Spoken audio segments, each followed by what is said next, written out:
Assalamualaikum adik-adik. Gimana nih kabarnya? Aku harap kalian dalam keadaan sehat dan tetap menjaga kesehatan ya.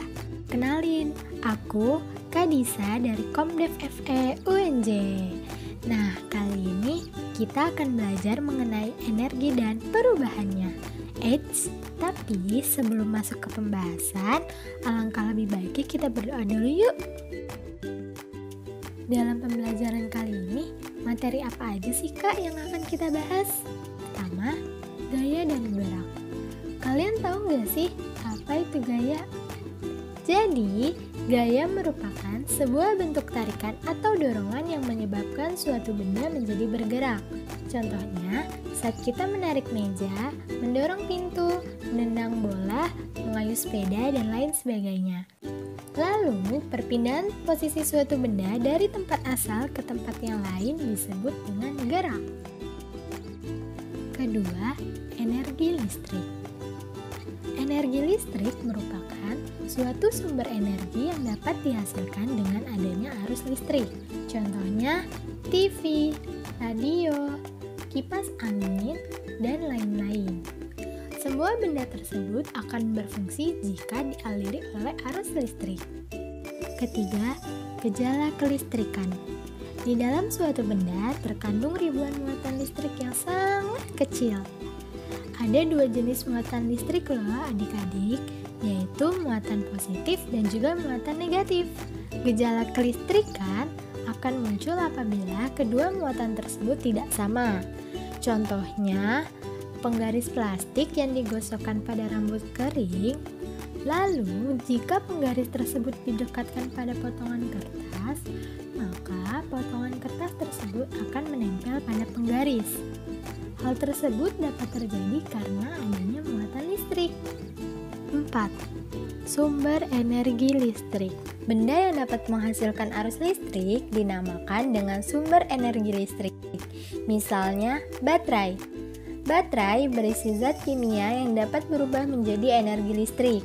Terdapat dua kutub pada baterai, yaitu kutub positif dan juga kutub negatif.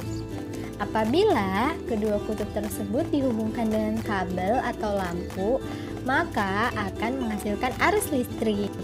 Selain baterai, ada juga loh sumber energi listrik yang dapat digunakan untuk memenuhi kebutuhan energi listrik dalam sebuah kota, yaitu PLTA, PLTD, PLTU, PLTN, dan sebagainya. 5. Konduktor dan isolator listrik.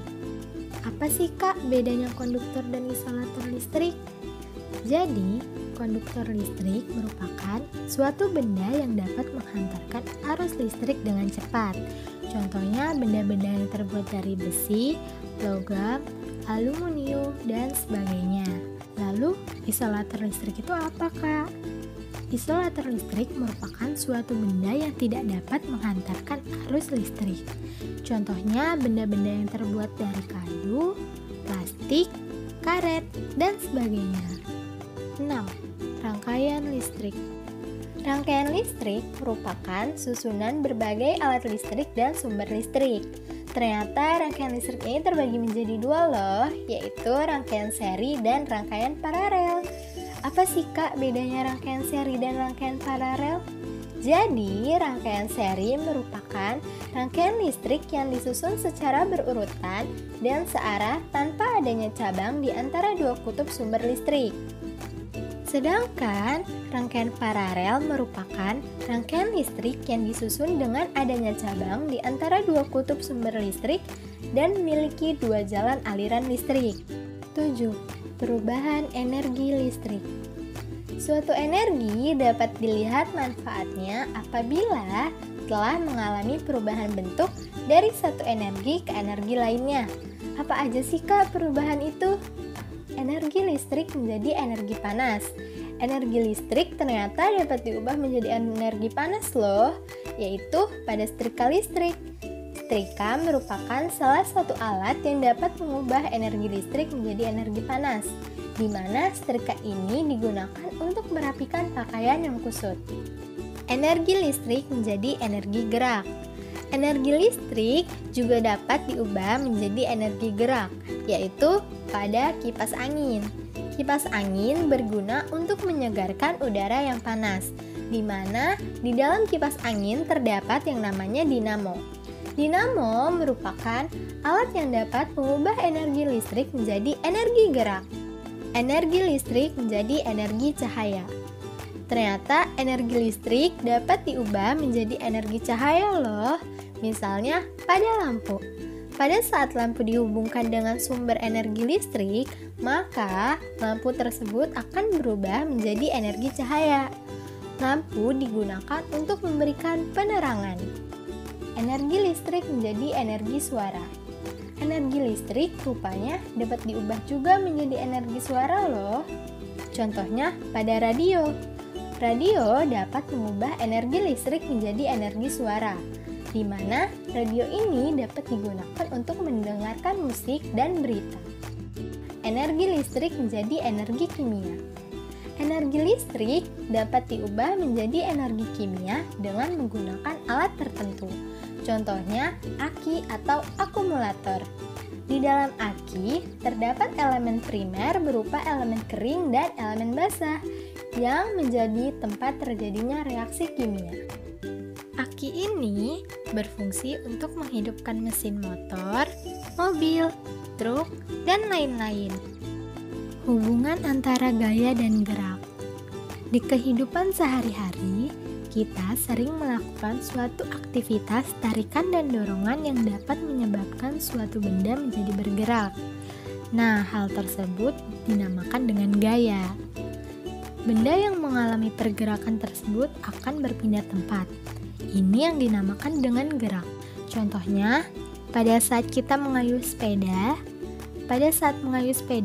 kita menggunakan gaya otot untuk menggerakkannya, dan saat itulah kita memberikan gaya pada suatu benda yang menyebabkan benda tersebut menjadi bergerak. Jadi, dapat disimpulkan hubungan antara gaya dan gerak yaitu sebagai berikut.